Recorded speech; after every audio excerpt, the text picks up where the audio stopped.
Sebelum kita beribadah kepada Tuhan, mari terlebih dahulu kita berdoa dalam hati kita masing-masing. Kita berdoa.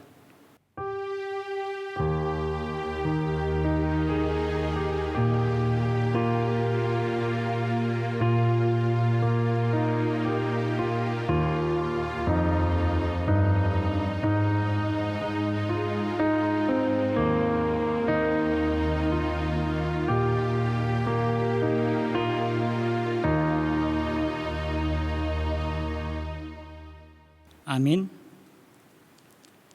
Salam dan selamat beribadah kepada Tuhan, Sang Pencipta kehidupan kita. Bersyukurlah kepada Tuhan yang telah menciptakan kita semua segambar dan serupa dengan Dia. Seluruh manusia tanpa terkecuali adalah berharga di matanya. Ya Tuhan, apakah manusia sehingga Engkau mengingatnya? Apakah anak manusia sehingga Engkau mengindahkannya? Namun syukur kepadamu, karena Engkau telah membuat kami hampir sama seperti Allah dan memahkotai kami dengan kemuliaan dan hormat.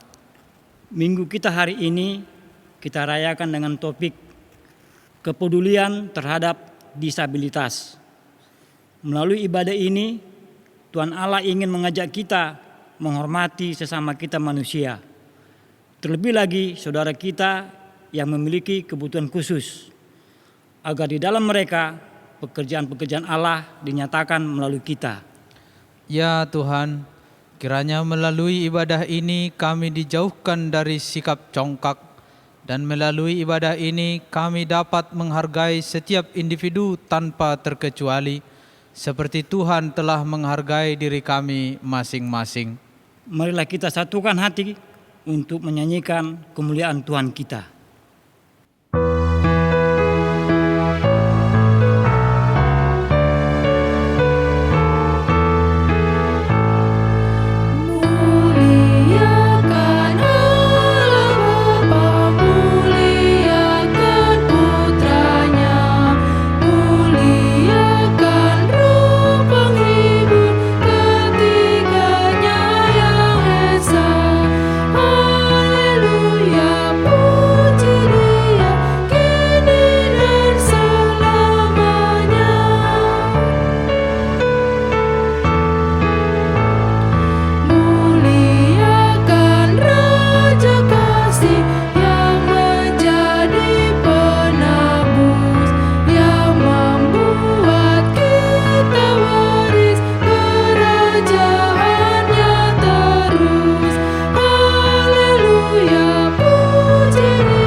Di dalam nama Allah Bapa dan nama anaknya Tuhan Yesus Kristus dan nama Roh Kudus yang menciptakan langit dan bumi.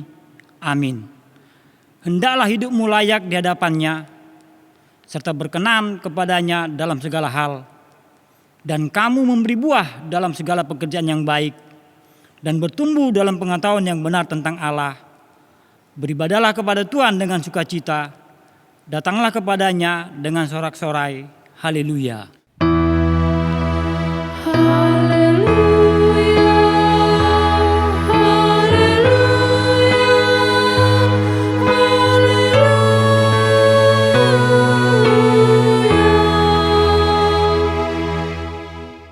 Marilah kita berdoa.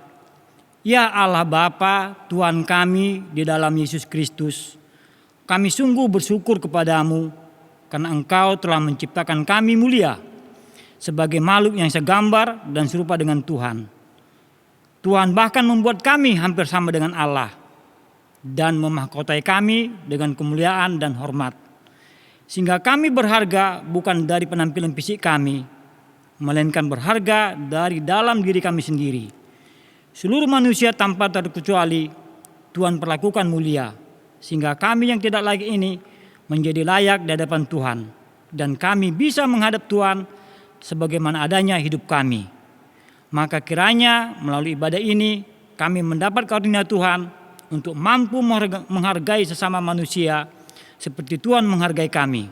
Secara khusus lagi terhadap sesama kami yang memiliki kebutuhan khusus. Kiranya kami mampu menjadi sesama yang baik terhadap mereka, agar pekerjaan Allah dinyatakan kepada mereka melalui sikap dan perbuatan kami. Dalam nama anak-Mu Tuhan Yesus Kristus Tuhan kami. Amin.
Dengarlah hukum Tuhan yang ditetapkan untuk kita pada minggu ke-16 setelah Trinitatis.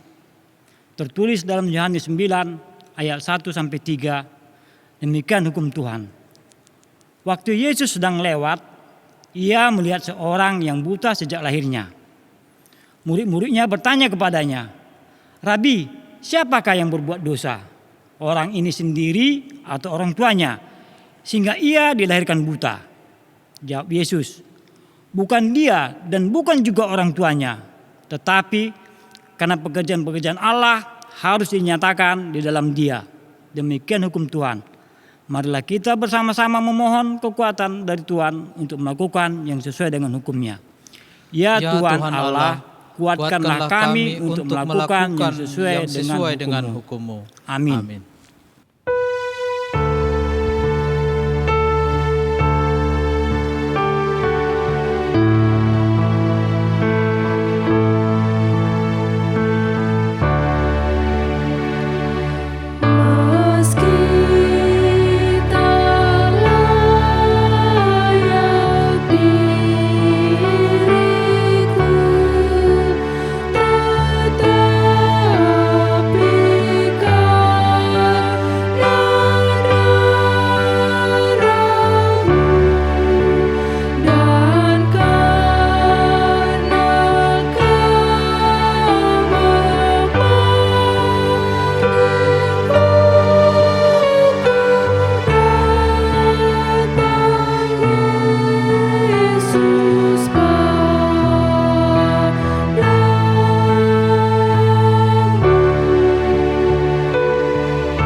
Mari kita mengaku dosa-dosa kita di hadapan Tuhan, kita berdoa.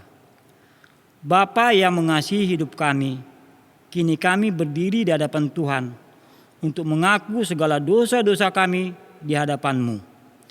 Ketika firman-Mu mengingatkan kami betapa Tuhan telah menciptakan kami mulia, dan Tuhan membuat kami hampir sama dengan Allah. Bahkan Tuhan memahkotai kami dengan kemuliaan dan hormat. Namun seluruh kemuliaan itu tidak tampak dari sikap kami terhadap diri kami sendiri. Kami cenderung memperlakukan diri kami seakan-akan kami ini tidak berharga. Sikap itu kemudian terpancar keluar dari kami. Ketika kami tidak memperlakukan diri kami mulia, kami pun otomatis tidak memperlakukan orang lain sebagai makhluk yang mulia. Terutama lagi saudara-saudara kami yang memiliki kebutuhan khusus. Kami hanya menyatakan kasihan kepada mereka. Namun kepedulian kami terhenti pada kasihan tersebut. Kami tidak melakukan apa yang patut kami lakukan kepada mereka. Padahal yang mereka butuhkan bukan rasa kasihan kami, melainkan kesediaan kami untuk menganggap mereka berharga dan kesediaan kami untuk mau bergaul dan berinteraksi dengan mereka secara akrab. Untuk itu kami datang dan memohon ke hadapan-Mu ya Tuhan. Ampunilah kami ya Tuhan, anak-anak-Mu yang tidak berdaya meneladani kasih-Mu. Sementara Tuhan telah mengasihi kami apa adanya, namun kami tidak mampu mengasihi orang lain apa adanya. Kiranya melalui pengampunan Tuhan, kami dapat menjadi pribadi yang menghargai sesama kami tanpa terkecuali. Ya Bapa, kami juga mengaku bahwa dalam kehidupan sehari-hari kami suka bertutur kata yang menyinggung kelemahan sesama kami, sehingga membuat mereka malu atau tersinggung. Tanpa ragu kami suka menyinggung soal fisik sesama atau body shaming, yang sebenarnya itu tidak sekedar menyinggung perasaan saudara kami, tetapi juga menghina pekerjaan Tuhan yang telah menciptakan mereka sempurna. Kami lupa bahwa Tuhan memanggil kami untuk menjadi satu tubuh, di mana yang kuat membutuhkan yang lemah, yang lemah membutuhkan yang kuat, mata membutuhkan kaki, dan kepala membutuhkan rambut. Bahkan hati tidak dapat berkata kepada kuku bahwa dia tidak berarti dan tidak dibutuhkan. Tuhan menciptakan kami berbeda agar kami dapat saling mengisi, yang kuat dan yang lemah, yang kaya dan yang miskin, yang putih dan hitam, besar maupun kecil, sempurna maupun kurang sempurna. Semua Tuhan jadikan satu untuk saling menghargai dan saling membutuhkan. Maka sungguh sebuah sikap yang memalukan jika kami menyinggung soal kelemahan maupun kekurangan sesama kami manusia. Sementara Tuhan justru memanggil kami untuk menjadi penopang bagi sesama. Untuk itu kami memohon di hadapan-Mu. Ampunilah kami ya Tuhan, anak-anak-Mu yang congkak ini. Ajarlah kami untuk menghargai keberagaman di sekeliling kami, dan mampukanlah kami untuk tidak menyepelekan siapapun dan dengan kondisi apapun. Sebab kami berharga bukan dari fisik kami, tetapi dari hati dan dari sikap hidup kami masing-masing. Ya Allah, ya Tuhan kami juga mengaku bahwa kami sering mengikuti hukum dunia ini, yakni hukum rimba. Siapa yang kuat, dia yang pantas dijadikan teman. Yang lemah kami jauhi, dan yang jatuh kami tinggalkan.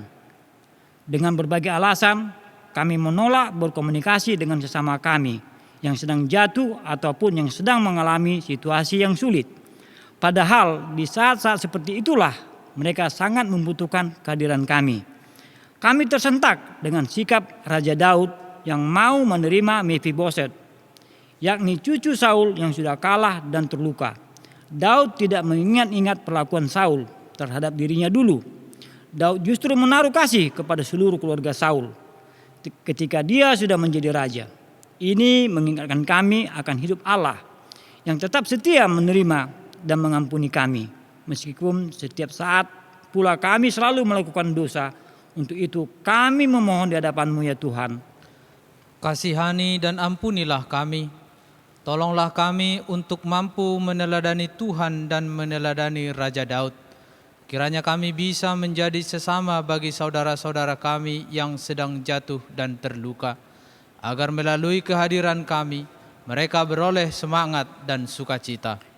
Ya Tuhan Allah, Bapa Tuhan kami Yesus Kristus, Engkaulah Allah yang Maha Kuasa, pencipta segala sesuatu.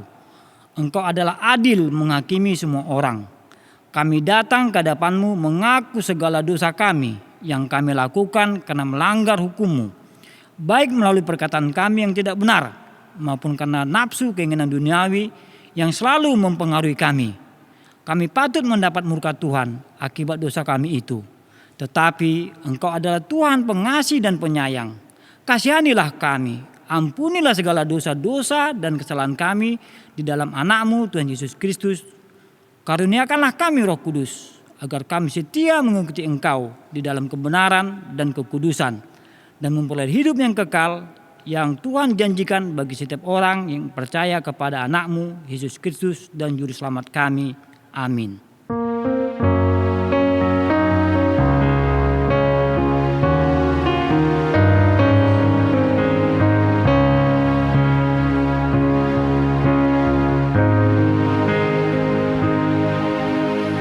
Hidupmu berharga bagi Allah, tiada yang tak berkenan di hadapannya. Dia yang ciptakan kau seturut gambarnya, sungguh terlalu indah kau bagi Dia. Dia berikan kasih-Nya bagi kita. Dia telah relakan segala-galanya. Dia disalib untuk tebus dosa kita. Karena hidupmu sangatlah berharga, bulu yang terkulai takkan dipatahkannya. Dia akan jadikan indah, sungguh lebih berharga. Sumbu yang telah pudar takkan dipadamkannya. Dia akan jadikan indah untuk kemuliaan-Nya.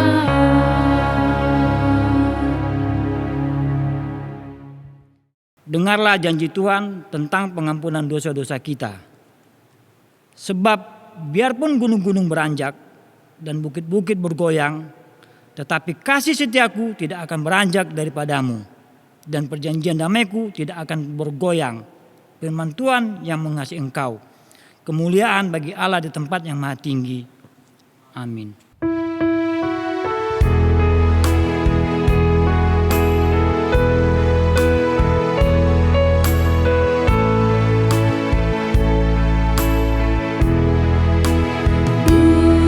Dulu aku jauh-jauh dari jalan Tuhan, orang yang terhilang.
Marilah kita mendengarkan firman Tuhan yang ditetapkan menjadi epistel pada minggu ke-16 setelah Trinitatis hari ini.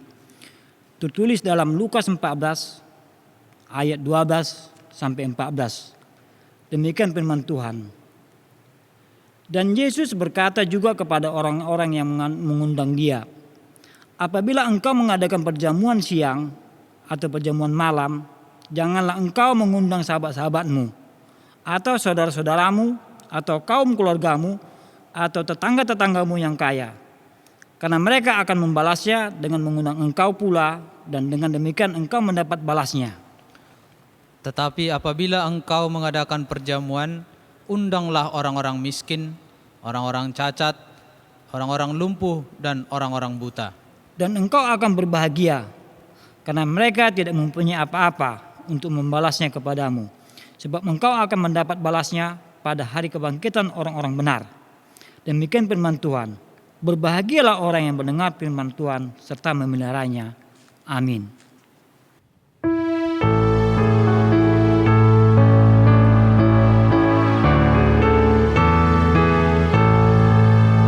Serikat persaudaraan berdirilah teguh, sempurnakan persatuan di dalam Tuhanmu, bersama-sama majulah dikuatkan iman, berdamai bersejahtera dengan pengasihan.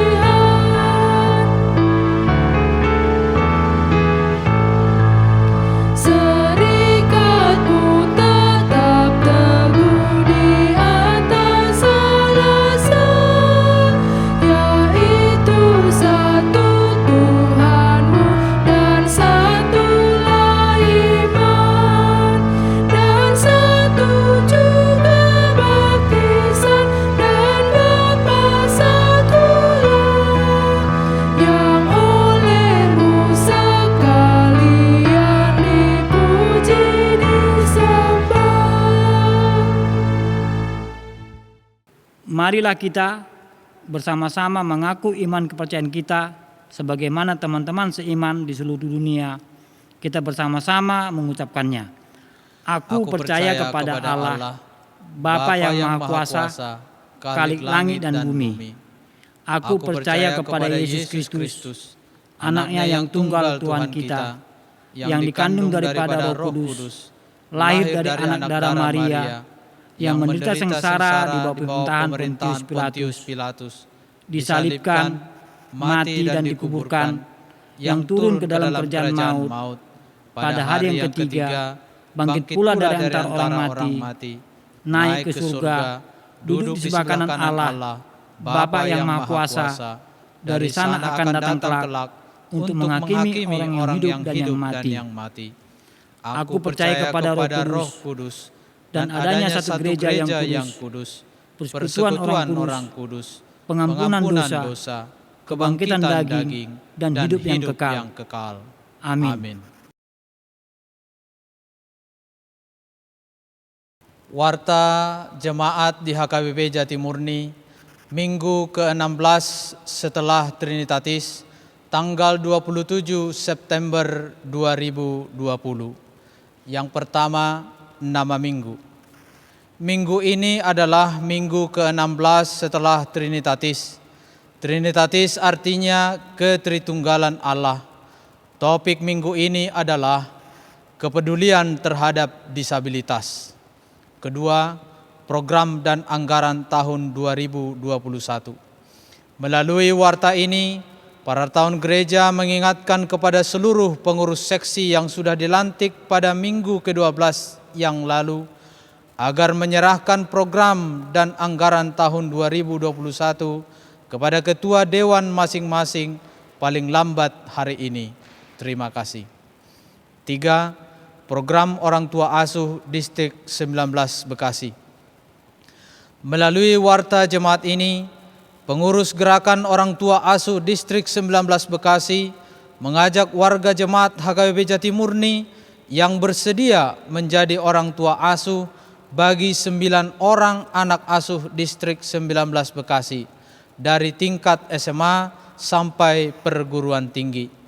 Bagi setiap orang tua asuh akan diberikan kartu orang tua asuh, dan seterusnya orang tua asuh akan memberikan iuran sebesar minimal Rp50.000 setiap bulannya. Informasi selengkapnya dapat menghubungi Sintua Wik masing-masing. Terima kasih. Yang keempat, perpuluhan. Minggu depan tanggal 4 Oktober 2020 kita akan menyerahkan perpuluhan atau persembahan syukur kita atas berkat Tuhan bagi kita dan keluarga selama 1 bulan yang telah berjalan. Marilah kita mempersiapkan persembahan tersebut dalam penghayatan akan berkat Tuhan bagi kita dan keluarga. 5. Jemaat yang sakit. Gereja mengajak seluruh jemaat mendoakan saudara kita yang sakit. Yang pertama, Inang Nyonya Raja Guguk Boru Togatorob, Jemaat Wik Jerusalem. Yang kedua, Amang H. Sibuya, Jemaat Wik Sion. Kiranya Tuhan memberikan kesembuhan bagi saudara kita yang sedang sakit. Amin. Yang keenam, ucapan selamat ulang tahun. Parhalado dan seluruh jemaat mengucapkan selamat ulang tahun dan selamat ulang tahun perkawinan kepada seluruh jemaat yang berulang tahun dari tanggal 28 September sampai tanggal 4 Oktober 2020. Nama-nama yang berulang tahun dapat kita lihat di warta jemaat yang dikirim melalui WA grup masing-masing. Demikianlah warta jemaat di gereja kita. Kiranya Tuhan memberkati persembahan dan pelayanan di gereja kita. Amin.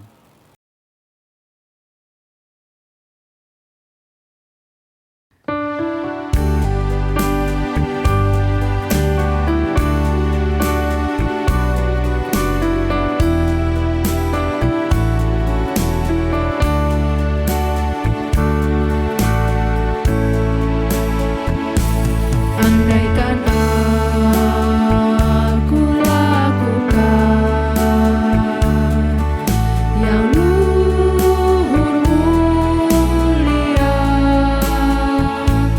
tapi jika tanpa kasih hampa tak berguna.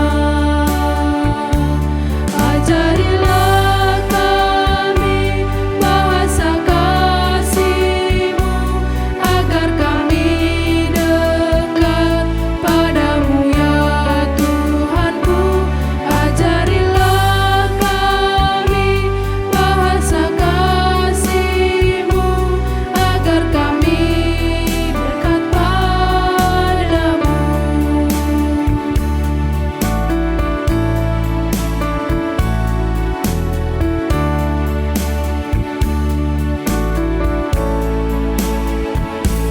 Andaikan aku pahami bahasa semua, hanyalah bahasa kasih, kunci tiap hati. Ajarilah kami bahasa kasih-Mu agar kami dekat padamu ya Tuhanku. Ajarilah kami bahasa kasih-Mu agar kami dekat padamu.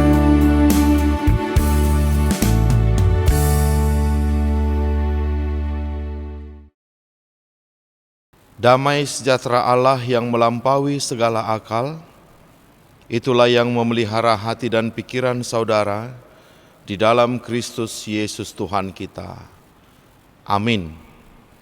Shalom, selamat hari Minggu bagi kita semua. Firman Tuhan bagi kita pada minggu ke-16 setelah Trinitatis hari ini tertulis dalam kitab 2 Samuel pasal yang ke-9, dimulai dari ayat yang pertama sampai dengan ayat yang ke-9. Demikian firman Tuhan. Daud dan Mefiboset. Berkatalah Daud, "Masih adakah orang yang tinggal dari keluarga Saul? Maka aku akan menunjukkan kasihku kepadanya oleh karena Yonatan. Adapun keluarga Saul mempunyai seorang hamba yang bernama Ziba. Ia dipanggil menghadap Daud, lalu raja bertanya kepadanya, 'Engkaukah Ziba?' Jawabnya, 'Hamba tuanku.' Kemudian berkatalah raja, 'Tidak adakah lagi orang yang tinggal dari keluarga Saul? Aku hendak menunjukkan kepadanya kasih yang dari Allah.' Lalu berkatalah Ziba kepada raja, 'Masih ada seorang anak laki-laki Yonatan yang cacat kakinya.' Tanya raja kepadanya, 'Di manakah ia?' Jawab Ziba kepada raja, 'Dia ada di rumah Makir bin Amiel di Lodebar.' Sesudah itu Raja Daud menyuruh mengambil dia dari rumah Makir bin Amiel dari Lodebar. Dan Mefiboset bin Yonatan bin Saul masuk menghadap Daud. Ia sujud dan menyembah. Kata Daud, 'Mefiboset.' Jawabnya, 'Inilah hamba tuanku.' Kemudian berkatalah Daud kepadanya, 'Janganlah takut, sebab aku pasti akan menunjukkan kasihku kepadamu oleh karena Yonatan ayahmu. Aku akan mengembalikan kepadamu segala ladang Saul, nenekmu, dan engkau akan tetap makan sehidangan dengan aku.' Lalu sujudlah Mefiboset dan berkata, 'Apakah hambamu ini, sehingga engkau menghiraukan anjing mati seperti aku?'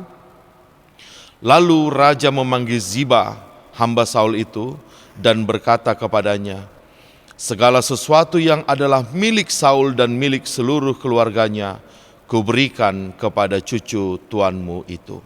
Demikian firman Tuhan. Jemaat yang dikasihi Tuhan, ada istilah hidden gems atau surga tersembunyi.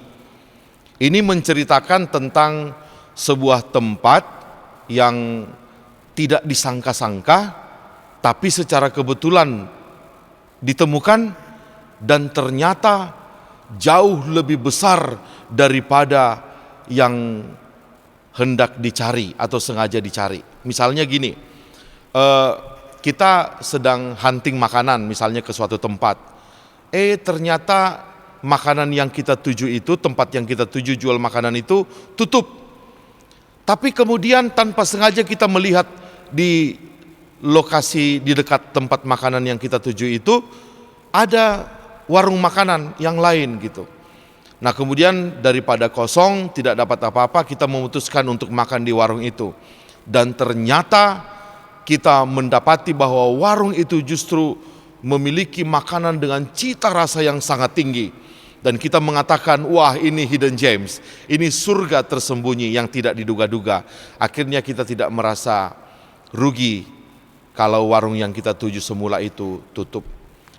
Nah, apa hubungan istilah hidden gems ini dengan perikop kita hari ini? Jemaat yang dikasihi Tuhan,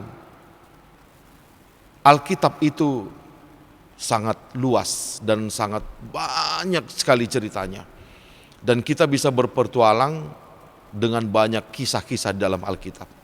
Tapi Alkitab juga memiliki hidden gems-nya.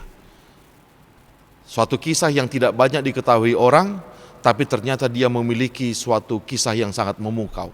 Dan kisah kita hari ini bisa dikatakan salah satu hidden gems dari Alkitab, yaitu kisah tentang seorang laki-laki yang bernama Mefiboset. Kita tentu jarang sekali mendengar kisah ini dan mendengar nama ini. Mefiboset, apa arti Mefiboset? Mefiboset artinya the son of shame atau anak dari rasa malu gitu ya. Nah, ini menggambarkan dari nama itu saja kita sudah tahu bagaimana si Mefiboset ini. Dia digambarkan sebagai laki-laki yang paling malang dari seluruh manusia malang di dunia ini. Dia termasuk kategori seperti itu. Dari namanya saja kita sudah tahu bahwa dia orang yang malang. Itu sebabnya namanya disebut the son of Shame. Siapa Mephiboset ini? Mephiboset adalah cucu dari Raja Saul dan anak dari Yonatan. Raja Saul, raja pertama Israel, memiliki seorang anak yang bernama Yonatan, dan Yonatan ini memiliki anak bernama Mephiboset. Dan kita tahu Mephiboset ini adalah putra mahkota yang akan menjadi raja. Tapi yang terjadi kemudian adalah Raja Saul dikalahkan oleh Daud, sehingga Daud menjadi raja. Dan di pertempuran yang terakhir Raja Saul dan Yonatan mati secara bersamaan. Dan begitu mendengar berita bahwa Saul kakeknya dan Yonatan ayahnya mati dalam pertempuran, maka Mephiboset yang baru berumur 5 tahun langsung diangkat oleh penjaganya, oleh oleh pengasuhnya. Tapi karena saking gugupnya pengasuh itu menjatuhkan Mephiboset. Itu sebabnya Mephiboset menjadi pincang. Kakinya keduanya pincang, tidak bisa berjalan. Ceritanya bisa kita lihat di 2 Samuel pasal 4. Dan akhirnya Mephiboset dilarikan ke sebuah tempat yang bernama Lodebar. Ya, Lodebar ini artinya tidak ada makanan atau tidak ada roti. Artinya di tempat itu tidak ada sama sekali makanan yang bisa membuat kita hidup. Inilah suatu tempat di mana seorang pelarian diharapkan bisa aman dari kejaran seorang raja. Karena dibayangkan Mephiboset ini akan dibunuh kalau sampai posisinya ketahuan sama Raja Daud. Itu yang tradisi yang lazim terjadi. Ketika seorang raja memenangkan pertempuran, maka raja yang menang ini akan membunuh seluruh keturunan dari raja yang dikalahkannya, supaya nanti tidak ada peluang untuk balas dendam. Maka jadilah Mephiboset, ya, anak yang tadinya sudah kebayang akan menjadi raja, sekarang malah harus disembunyikan di tempat yang sangat terpencil di dunia ini, yang tidak ada seorang pun tahu, bahkan makanan pun tidak ada di sana, dengan kondisi kaki yang sudah patah karena tanpa sengaja pengasuhnya menjatuhkannya. Ditambah lagi memang namanya disebut the son of Shame. Itu semua permainan kata-kata untuk menggambarkan betapa malangnya Mephiboset ini. Nah, kemudian ceritanya dimulai dari perikop kita. Begitu Raja Daud naik tahta, tiba-tiba Raja Daud berkata, "Masih adakah orang yang tinggal dari keluarga Saul?" Di ayat pertama perikop kita. Begitu mendengar kalimat ini, orang sudah langsung tahu, wah, ini genderang pembunuhan sudah dimulai. Berarti Raja Daud akan langsung memulai babak pertama pembersihan seluruh keturunan Saul. Tapi yang tidak diduga-duga oleh orang adalah kemudian Raja Daud berkata, setelah dia mengatakan, "Masih adakah tinggal keluarga Saul?" Tapi kemudian dia mengatakan, "Maka aku akan menunjukkan kasihku kepadanya oleh karena Yonatan." Dan orang langsung kaget, wah, berarti Raja Daud tidak mau membunuh, tapi memang Raja Daud mau memberikan pengampunan. Dan ketika Raja Daud tadi mengatakan, "Maka aku akan menunjukkan kasihku kepadanya," itu bahasa Ibrani yang dipakai adalah hesed, atau bahasa Yunaninya agape. Maka aku akan menunjukkan agapeku kepadanya, atau menunjukkan kasih Tuhan yang ada dalam diriku kepadanya. Wah, ini bukan kasih yang sembarangan. Nah, kita tahu walaupun seorang raja sudah meninggal, tapi pengikut setianya pasti masih ada di istana. Nah, mendengar omongan Raja Daud itu, mereka langsung pergi menghubungi Ziba, loyalis dari Raja Saul. Dan begitu Ziba mendengar kabar itu, dia cepat-cepat pergi ke istana. Dan dia bertemu dengan Raja Daud. Nah, kemudian kita lihat di ayat kedua, Di ayat ketiga, Raja Daud kembali bertanya kepada Ziba, Ziba, masih adakah keturunan Raja Saul yang masih hidup? Dan akhirnya Ziba mengatakan, masih ada tuanku, yaitu Mephiboset, anak dari Yonatan, tapi kakinya patah. Di ayat 4, cacat kakinya.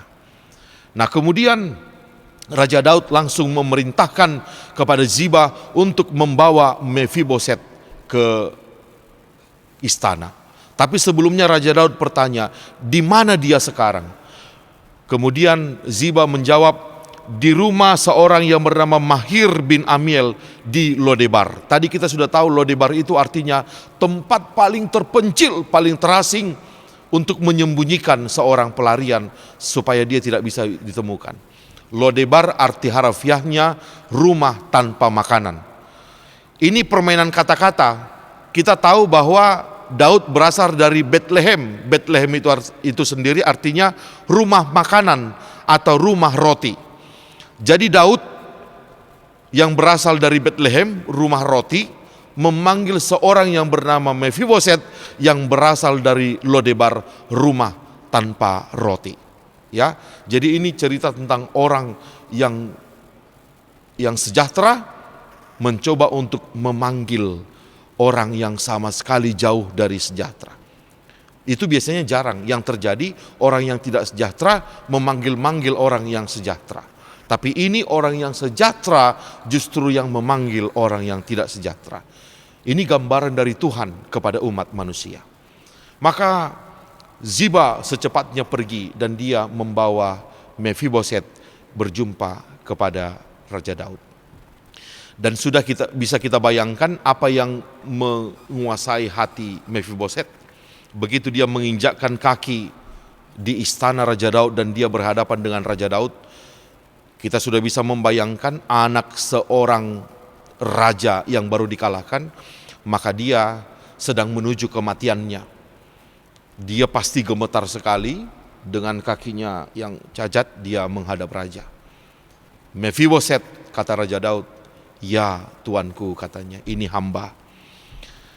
Nah kemudian apa? Inilah yang tidak diduga oleh Mephiboset sama sekali. Kemudian Raja Daud mengatakan, janganlah takut, sebab aku pasti akan menunjukkan kasihku kepadamu oleh karena Yonatan ayahmu. Nah ini menarik. Aku akan menunjukkan kasihku kepadamu oleh karena Yonatan ayahmu.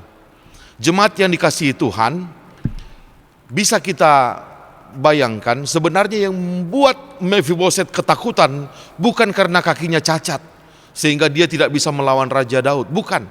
Karena kalaupun dia sempurna, dia pasti juga tidak akan bisa menang melawan raja. Sehingga keadaan cacatnya sama sekali tidak membuat dia takut.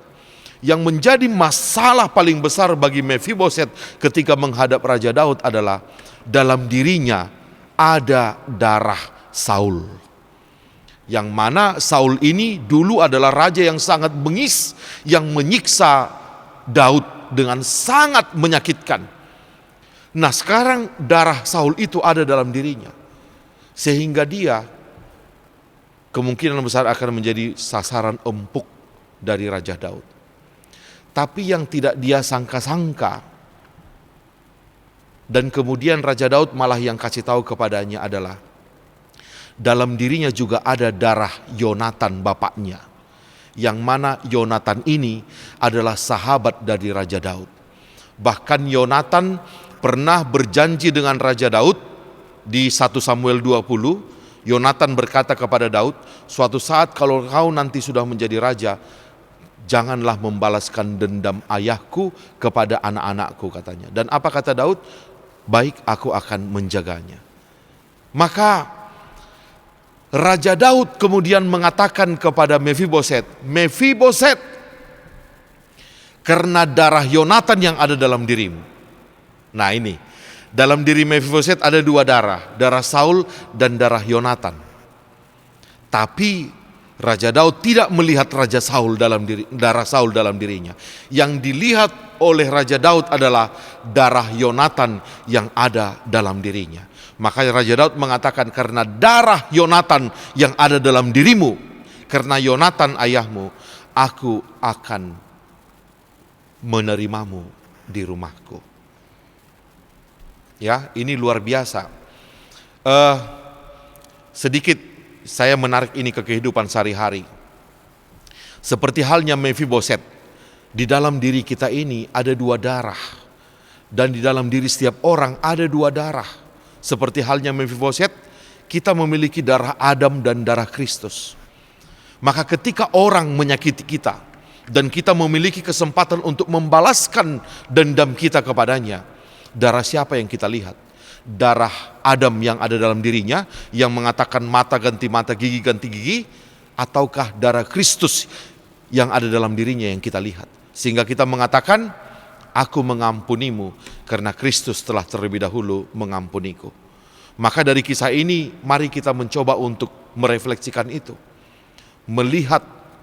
Melatih diri kita untuk lebih cenderung melihat darah Kristus di dalam diri orang lain daripada darah Adam. Nah, mari kita kembali ke cerita ini. Kemudian Raja Daud menawarkan 5 hal kepada Mephiboset ketika dia mengatakan, karena darah Yonatan yang ada dalam dirimu. Apa itu? Yang pertama di ayat 7, security. Raja Daud langsung menawarkan rasa aman kepada Mephiboset. Dan kita tahu sejak berumur 5 tahun, kehidupan Mephiboset pasti dihantui dengan rasa takut yang luar biasa. Maka untuk pertama sekalinya, dia mendapatkan rasa aman dari seorang raja yang sah, yang memang terjamin untuk menjamin sebuah rasa aman.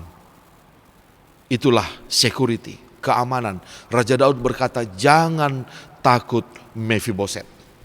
Dan yang kemudian Raja Daud menawarkan kepada Mephiboset acceptance, penerimaan.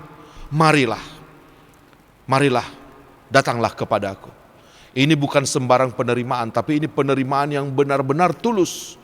Dan yang ketiga, Raja Daud juga memberikan kepada Mephiboset restoration, pemulihan. Seperti halnya bapak yang menerima anaknya yang hilang itu, langsung mengenakan kepada dia jubah yang indah. Maka bisa dibayangkan Raja Daud langsung menggantikan pakaian Mephiboset yang sudah sangat lusuh itu dengan pakaian istana. Dan yang keempat, Raja Daud memberikan kepada Mephiboset belonging, dianggap, diterima duduk dalam satu meja. Marilah duduk makan bersamaku dalam satu meja.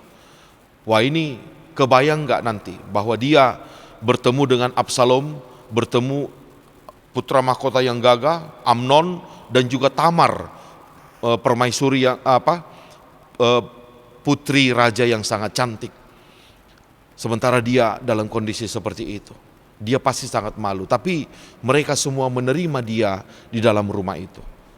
Itulah belonging. Dan yang terakhir, Raja Daud tidak berhenti sampai hal itu. Yang kelima, dia memberikan yang paling mahal, yaitu sonship. Si Mephiboset diangkat menjadi anak. Maka begitulah akhirnya dendam, rasa marah itu bisa dikalahkan oleh sebuah penerimaan yang tulus dari seorang Raja Daud kepada seorang Mephiboset. Dan akhirnya seorang yang menamakan dirinya anjing yang mati bisa duduk satu meja dengan seorang raja. Memang Mephiboset sendiri tidak menyangka dan tidak pernah mengerti kenapa Raja Daud bisa melakukan itu kepadanya. Itu sebabnya di ayat 8 dia mengatakan, oh raja ini tidak mungkin. Siapa aku ini? Kenapa engkau menghiraukan anjing mati seperti aku? Istilah anjing mati ini itu istilah yang sangat parah kalau di perjanjian lama. Mungkin kita sekarang yang hidup di zaman sekarang merasa itu tidak masalah karena kita sudah bergaul dengan anjing dan anjing itu binatang yang setia. Tapi kalau dulu zaman perjanjian lama, anjing itu binatang yang paling dijijikkan, haram. Anjing aja itu sudah sangat haram, apalagi anjing mati. Maka Mephiboset sudah menyamakan dirinya dengan anjing mati. Dan dia mengatakan, Tuhan, tidak mungkin anjing mati bisa duduk di meja makan dengan raja dan anak-anaknya. Tapi Raja Daud mengatakan, tidak, sini engkau sudah menjadi anakku dan seluruh harta nenekmu Saul akan kuberikan kepadamu. Maka dari kisah yang menarik ini, apa pesannya kepada kita? Yang pertama, Bapak Ibu Saudara-saudara, kitalah Mefiboset itu. Dan Raja Daud itu adalah Tuhan. Seperti perlakuan Raja Daud kepada Mefiboset, seperti itulah perlakuan Tuhan kepada kita. Ada dua yang kita terima dari Tuhan, rahmat dan anugerah. Rahmat artinya sesuatu yang pantas kita terima tapi tidak diberikan Tuhan kepada kita, yaitu hukuman. Tapi Tuhan tidak berhenti memberikan rahmat. Dia langsung naik lagi memberikan anugerah. Anugerah adalah sesuatu yang tidak pantas kita terima tapi diberikan kepada kita. Apa itu? Diangkat menjadi anak. Maka itulah yang dilakukan Tuhan kepada kita, seperti yang dilakukan oleh Raja Daud kepada Mefiboset. Bisa dibayangkan dengan keadaan cacat, Mefiboset datang ke meja makan. Di situ sudah ada Pangeran Absalom yang akan menjadi raja, Pangeran Amnon, dan juga Putri Tamar. Dan mereka dengan gagahnya bertanya, siapakah engkau? Dan Mefiboset dengan terpincang-pincang mengatakan, saya adalah Mefiboset. Dan yang mungkin paling sulit dia katakan, saya adalah cucu Saul. Wah, itu pasti akan mengundang reaksi dari Absalom. Tapi ternyata tidak. Dan kita juga bisa merasakan hal yang sama. Karena memang Tuhan mengundang kita ke jamuannya, ke perjamuannya. Dan kebayangkah kita nanti ketika kita datang ke perjamuan Tuhan, tiba-tiba ada seorang tua yang menyalam kita dan bertanya, siapakah Anda? Saya adalah Musa, katanya. Dan kita terkejut, Musa. Kemudian di samping Musa duduk adalah Abraham, dan ini Abraham. Dan ini adalah Nuh. Dan ini adalah Yusuf, dan ini adalah Raja Daud. Semua diperkenalkan kepada kita. Dan di meja seberang itu adalah Rasul Paulus, itu adalah Rasul Petrus, itu adalah Rasul Yohanes, dan seterusnya. Nama-nama orang-orang yang dikasihi Tuhan duduk di situ. Dan kita mendapati diri kita duduk di situ. Sebuah keadaan yang tidak pernah kita bayangkan. Itu sebabnya Tuhan mengatakan, marilah, masuklah ke dalam perjamuan Tuhanmu. Tapi itulah iblis yang dalam diri kita ini akan selalu mengatakan, tidak mungkin kamu mengalami itu. Kamu adalah anjing mati. Seperti yang dikatakan Mefiboset terhadap dirinya sendiri. Dan memang itulah pekerjaan iblis yang membuat kita merasa, itu tidak mungkin. Saya tidak mungkin duduk di meja perjamuan seperti itu bersama dengan Tuhan dan orang-orang kudusnya, tidak mungkin. Maka kita akan asik melakukan pekerjaan kita sehari-hari yang penuh dengan kecemaran dan dosa. Maka inilah pesan yang pertama. Tidak, Bapak Ibu Saudara-saudara, Tuhan memanggil kita untuk datang ke mejanya. Datanglah, aku menerimamu apa adanya. Maka seperti lagu Kidung Jemaat nomor 27, kita mengatakan, meski tak layak diriku, tetapi karena darahmu dan karena kau memanggilku, ku datang Tuhan padamu.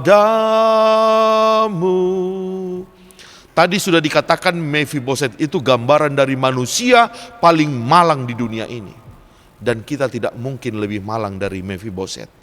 Maka seberapa kotornya pun kita, mari kita sambut panggilan Tuhan untuk datang ke meja perjamuannya. Itulah pesan pertama dari perikop hari ini. Dan pesan kedua kepada kita dari perikop ini adalah, tadi kita adalah Mefiboset itu. Dan sekarang pesan kedua, kita juga adalah Raja Daud itu. Orang yang bisa di posisi Raja Daud. Maka sebagai Raja Daud itu, orang-orang yang telah menerima kemurahan Tuhan, mari kita meneladani Raja Daud dengan cara menyalurkan kemurahan kepada orang lain. Berikanlah kemurahan kepada orang lain. Tidak perlu sebesar yang diberikan oleh Raja Daud. Tidak harus seperti itu. Kemurahan bisa dalam bentuk yang sangat sederhana. Ada sebuah cerita tentang seorang anak yang dia merayakan ulang tahunnya.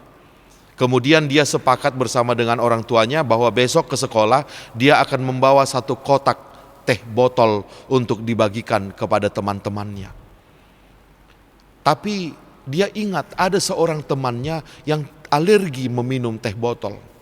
Maka dia mengatakan kepada orang tuanya, ada temanku yang tidak bisa minum teh botol, bolehkah aku memberikan dia minuman yang lain selain teh botol?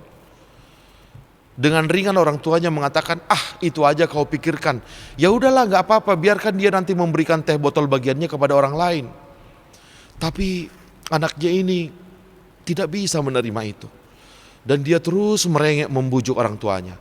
Akhirnya besoknya dia berangkat ke sekolah dengan membawa satu kotak teh botol, satu dus teh botol, dan satu kotak susu. Dan dengan bangganya dia memberikan susu itu kepada temannya yang alergi teh. Dan akhirnya temannya itu pun bisa ikut minum bersama-sama dengan orang lain. Dan inilah sebuah kemurahan itu. Sederhana sekali. Sebuah ekspresi yang sangat sederhana tapi bisa menyentuh hati siapa saja. Dan bahkan hati orang tua si anak itu pun jadi tersentuh. Maka mari menyebarkan kemurahan itu. Karena kita juga adalah Raja-Raja Daud itu. Kemurahan akan selalu bekerja bagi siapa saja. Asalkan kemurahan itu kita berikan dengan asli atau murni. Apa yang membuat kemurahan itu murni atau asli? Yang membuat sebuah kemurahan itu murni atau asli adalah ketulusan dan keikhlasan hati kita. Bukan seperti umpan yang diberikan untuk mendapatkan imbalan. Tapi kemurahan yang kita berikan itu diberikan dengan gratis. Dan itulah yang disebut dengan grace. Berkat yang diberikan dengan cuma-cuma. Nah, mungkinkah kita memberikan kemurahan dengan cuma-cuma? Mungkin. Kita bisa memberikan kemurahan dengan cuma-cuma. Asal dilandasi oleh kesadaran yang benar. Kesadaran bahwa kita ini kalau melakukannya, kita ini cuma meneruskan apa yang sudah kita terima dari Tuhan. Kita cuma meneruskan anugerah dari atas. Itulah landasan kita untuk bisa memberikan kemurahan yang cuma-cuma kepada orang lain. Dan ingatlah seperti sebuah pepatah yang mengatakan, kalau kita menerima kemurahan orang, tulislah itu di atas batu yang diukir. Tapi kalau kita memberi kemurahan kepada orang lain, tulislah itu di atas pasir, supaya kita tidak mengingat-ingatnya. Maka marilah memberikan kemurahan itu kepada orang lain. Karena kemurahanlah satu-satunya bahasa yang bisa dimengerti oleh semua orang. Seperti yang dikatakan oleh penyair Mark Twain, dia mengatakan kindness is the language which the deaf can hear and the blind can see. Kemurahan, kebaikan adalah bahasa yang akan bisa didengar oleh orang tuli dan bisa dilihat oleh orang buta. Tapi walaupun kemurahan yang asli dilakukan tanpa pamrih, bukan berarti kemurahan tidak berbalas. Justru ketika kita tidak mengharapkan balasan dari kemurahan yang kita lakukan, maka Tuhan sendiri yang akan membalasnya kepada kita dengan cara Tuhan sendiri, dengan cara yang sama sekali tidak akan pernah kita duga. Itu sebabnya seorang penyair mengatakan, every act of kindness benefits the giver as well as the receiver. Ya, setiap orang yang melakukan kemurahan, tindakannya itu akan menguntungkan dirinya sendiri seperti halnya dia menguntungkan orang lain. Seperti cerita yang terjadi kepada Dr. Howard Kelly ketika dia masih seorang anak kecil. Dia anak kecil yang sangat miskin dan dia harus menjual permen keliling kota untuk bisa membayar uang sekolahnya. Di suatu hari ketika dia menjual permen, dia kehujanan dan dia gemetar sekali kedinginan. Dia berteduh di sebuah rumah. Saking tidak tahannya, dia mengetuk pintu rumah itu. Keluarlah seorang perempuan, dan perempuan itu melihat dia kedinginan. Maka perempuan itu memberikan dia segelas susu, dan dia langsung meminumnya, dan dia merasakan kehangatan yang luar biasa. Dia bertanya kepada perempuan itu, berapa harga susu ini? Perempuan itu mengatakan, tidak, itu gratis. Maka dia mengatakan, saya sangat berterima kasih atas susu ini. Begitulah pertemuan itu berakhir dan dia pergi. Tapi pertemuan itu tidak berakhir. Berpuluh-puluh tahun kemudian Howard Kelly sudah menjadi dokter, dan tiba-tiba dia memiliki seorang pasien perempuan. Pasien itu memiliki penyakit dalam tubuhnya yang harus dioperasi. Dan begitu Dr. Kelly membaca namanya dan melihat alamatnya, dia seperti mengingat sesuatu. Maka dia menyelidiki, dan benarlah ternyata perempuan yang di depannya yang sedang dia tangani adalah dulu perempuan yang memberikan dia segelas susu. Maka mulai saat itu Dr. Howard Kelly menangani penyakit perempuan itu dengan sangat serius. Dan dia berhasil mengoperasi perempuan itu dan berhasil dengan selamat. Perempuan itu sudah membayangkan betapa mahalnya harga yang harus dia bayar. Tapi tiba-tiba dia menerima laporan bahwa tagihan yang harus dia bayar berjumlah 0. Dan di bawah itu ada tertulis, tagihan sudah lunas dengan segelas susu. Dan perempuan itu pun mengingat bahwa Dr. Howard Kelly ternyata adalah anak kecil yang dulu pernah diberikan segelas susu olehnya. Itulah keindahan dari memberi. Maka marilah kita meneruskan kemurahan seperti halnya Raja Daud. Kemurahan yang telah kita terima dari Tuhan, kita teruskan kepada orang lain tanpa pamrih. Dan yang ketiga, pesan dari perikop ini kepada kita adalah, mari kita memberikan kemurahan terutama kepada orang-orang yang lemah. Jemaat yang dikasihi Tuhan, topik minggu kita hari ini adalah kepedulian terhadap disabilitas. Kepedulian terhadap orang-orang yang memiliki kebutuhan khusus, orang-orang yang lemah.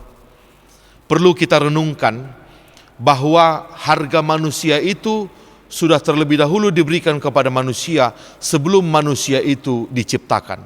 Ini beda dengan benda. Kalau harga benda itu diberikan kepada benda itu kalau benda itu sudah selesai dibuat. Misalnya kalau kita membuat meja, kita tidak mungkin mengatakan harga meja ini sekian sementara meja itu belum selesai. Kita hanya bisa mengatakan harga meja itu kalau meja itu sudah selesai. Maka harganya akan dipatok sesuai dengan kualitas meja yang sudah dibuat. Itulah kalau benda mati. Tapi manusia tidak seperti itu. Harga manusia sudah ada terlebih dahulu sebelum manusia itu diciptakan. Maka ini mau menunjukkan apa? Manusia itu berharga dari dalam dirinya sendiri, bukan dari fisiknya. Itu sebabnya Tuhan mengatakan, mari kita ciptakan manusia segambar dan serupa dengan kita sebelum kita diciptakan. Tuhan sudah menghargai kita terlebih dahulu, baru kita diciptakan. Itulah mahalnya manusia. Dan itu berbicara tentang semua manusia tanpa terkecuali. Tanpa dipengaruhi oleh bentuk fisiknya. Biar dia putih hitam, biar dia gemuk, biar dia kurus, biar dia kaya, biar dia miskin, dia berharga di mata Tuhan. Oleh sebab itu, marilah kita menghargai manusia bukan dari tampilan fisiknya. Mau dia sempurna atau mau dia memiliki kebutuhan khusus, itu tidak masalah karena memang dia berharga bagi Tuhan dan dia harus kita hargai. Apa yang bisa kita lakukan kepada orang disabilitas? Apakah kita cukup mengatakan, kasihan? Tidak, Bapak Ibu Saudara-saudara. Maka dari firman ini kita diingatkan, seperti halnya Raja Daud memberikan 5 hal kepada Mephiboset yang lemah itu. Kita juga bisa memberikan 5 hal kepada orang-orang yang berkebutuhan khusus di sekitar kita. Apa itu? Security. Berikan dia rasa aman. Dari pandangan kita, jangan kita memandang dia seperti memandang orang dengan rasa kasihan. Mereka tidak membutuhkan kasihan dari kita. Mereka membutuhkan penerimaan dari kita. Jangan membuat dia merasa tersakiti oleh pandangan kita. Yang kedua yang bisa kita berikan kepada saudara kita yang disabilitas adalah acceptance. Berikan dia penerimaan. penerimaan yang tulus, jangan basa-basi. Kita mengatakan seakan-akan menerima dia, tapi cara kita menyentuh dia pun seperti kita menyentuh hewan yang jijik. Jangan. Biarkan dia merasakan sentuhan kita yang tulus menerima dia. Yang ketiga, berikan dia restoration, pemulihan jiwanya yang selama ini dia tidak dapatkan. Katakan kepadanya bahwa kita menerima dia apa adanya, kita adalah sahabat baginya. Dan yang keempat, berikan dia belonging, dianggap, duduk bersama dengan dia, bekerja bersama dengan dia, tanpa ada perasaan canggung kita merasa di atas dia di bawah. Dan yang terakhir, jika kita bisa, jadikan dia saudara kita. Seperti halnya Daud menjadikan Mephiboset saudaranya. Itu yang dibutuhkan oleh saudara kita yang mengalami disabilitas. Bukan rasa kasihan yang semu. Dan kalaupun kita tidak bisa memberikannya dengan sempurna kepada semua orang, minimal kita berhenti melakukan tindakan yang mengejek orang yang mengalami disabilitas. Jangankan orang yang mengalami disabilitas, sekarang ini pun sudah dimunculkan seruan untuk menghentikan body shaming. Suatu tindakan yang mempermalukan orang lain secara verbal dari kalimat kita. Hentikanlah body shaming. Dan body shaming sudah diundang-undangkan di negara kita, sehingga siapa yang melakukan body shaming itu bisa dijerat pasal KUHP. Maka marilah kita belajar mulai lebih menghargai orang lain, respect kepada orang lain. Ada 4 hal yang sering menjadi objek body shaming. Yang pertama, bentuk dan ukuran tubuh. Kita mengatakan, gemuk sekali kamu, itu sudah menyakiti hati orang. Kita mungkin menganggap itu biasa-biasa, cuma joke. Tapi mari kita berubah. Itu sudah tidak diperkenankan lagi sekarang. Berhentilah membahas tentang bentuk tubuh orang lain, sekalipun itu orang dekat kita, karena itu bisa melukai perasaannya. Yang kedua, objek body shaming adalah wajah. Baik itu wajah bekas kecelakaan atau apapun, berhentilah membahas itu. Yang ketiga, objek body shaming adalah kelainan fisik karena kecelakaan maupun genetika. Dan yang keempat, objek body shaming adalah tampilan kita yang berbeda dari mayoritas orang pada umumnya. Kalaupun ada orang yang berbeda, janganlah sembarangan membahasnya, karena itu bisa melukai perasaannya. Firman Tuhan hari ini mengajak kita untuk respect kepada siapapun, terutama kepada orang yang lemah. Berikanlah respect kita, rasa hormat kita. Supaya apa? Supaya mereka bangkit semangatnya dan mereka bisa pulih dari perasaan rendah dirinya. Kiranya Tuhan memberkati kita semua. Amin. Terima kasih Bapa atas firman-Mu hari ini. Kami belajar banyak dari kisah Mephiboset. Bagaimana perlakuan Raja Daud kepada orang yang sangat lemah. Tapi itu adalah gambaran dari perlakuan cinta kasih Tuhan kepada kami manusia yang berdosa. Maka biarlah kemurahan Raja Daud, kemurahan Tuhan yang ada dalam diri kami, bisa kami teruskan kepada sesama kami, terutama kepada sesama kami yang memiliki kebutuhan khusus. Kuatkan kami Tuhan untuk melakukan hal-hal yang baik kepada saudara kami yang mengalami disabilitas. Memberikan kepada mereka security, rasa aman yang tulus. Memberikan kepada mereka acceptance, penerimaan yang tulus. Memberikan kepada mereka rehabilitasi, pemulihan. Memberikan kepada mereka restorasi. Memberikan kepada mereka belonging, dianggap, diterima apa adanya, dan memberikan kepada mereka sonship, diangkat menjadi saudara.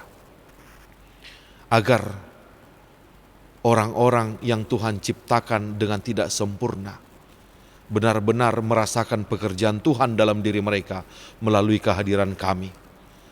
Dan kalaupun kami belum bisa memberikan 5 hal itu dengan sebaik-baiknya, minimal kami tidak mengejek orang lain. Minimal kami tidak melakukan body shaming kepada orang lain. Yang hal itu masih dianggap lumrah di negara kami ini. Tapi sebenarnya itu sudah menjadi etika dunia. Mampukan kami Tuhan untuk menjauhi kalimat yang mempermalukan orang lain secara fisik. Karena apa?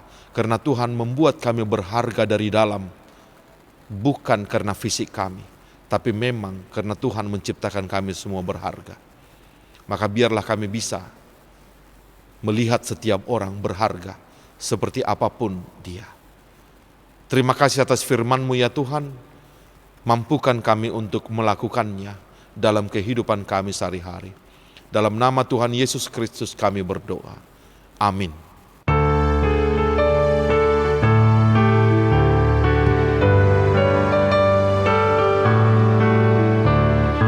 Pakailah waktu anugerah Tuhanmu, hidupmu singkat bagaikan kembang. Mana benda yang kekal di hidupmu, hanyalah kasih tak akan lekang. Tiada yang bakal di dalam dunia, segala yang indah pun akan lenyap. Namun kasih-Mu demi Tuhan Yesus sungguh bernilai dan tinggal tetap. Jangan menyia-nyiakan waktumu, hibur dan tolonglah yang berkeluh.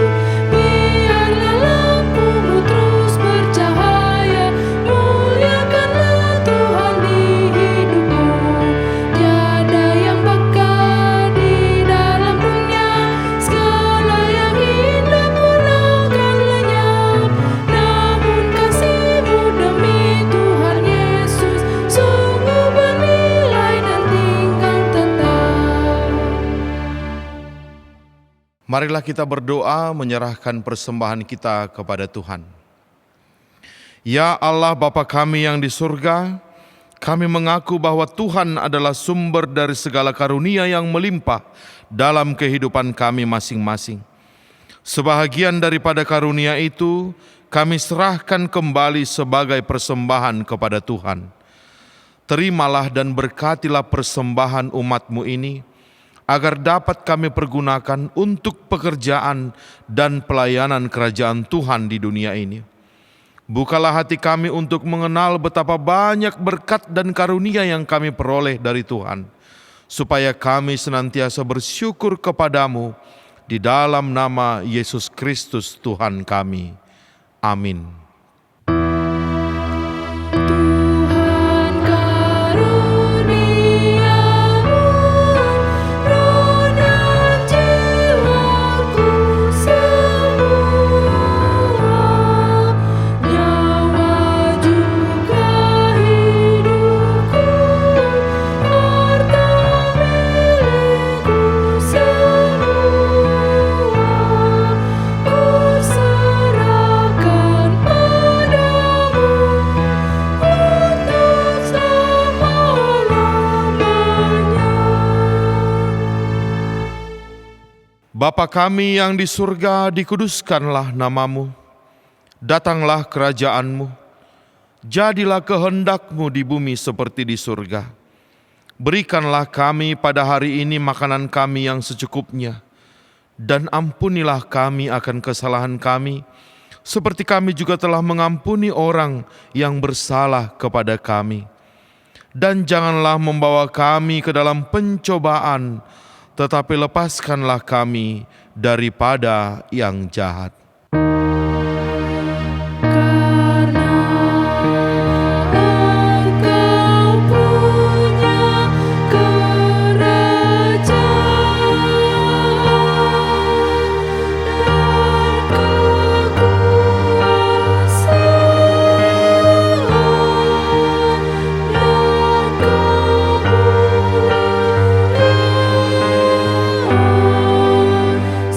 sampai selama-lamanya. Amin.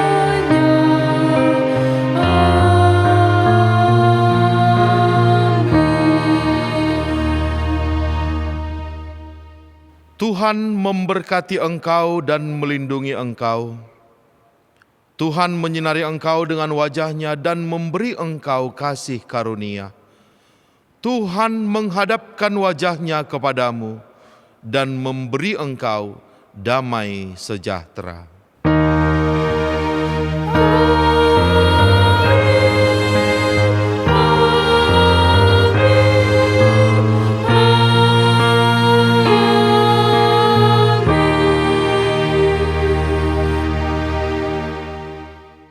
Shalom, selamat hari Minggu bagi kita semua.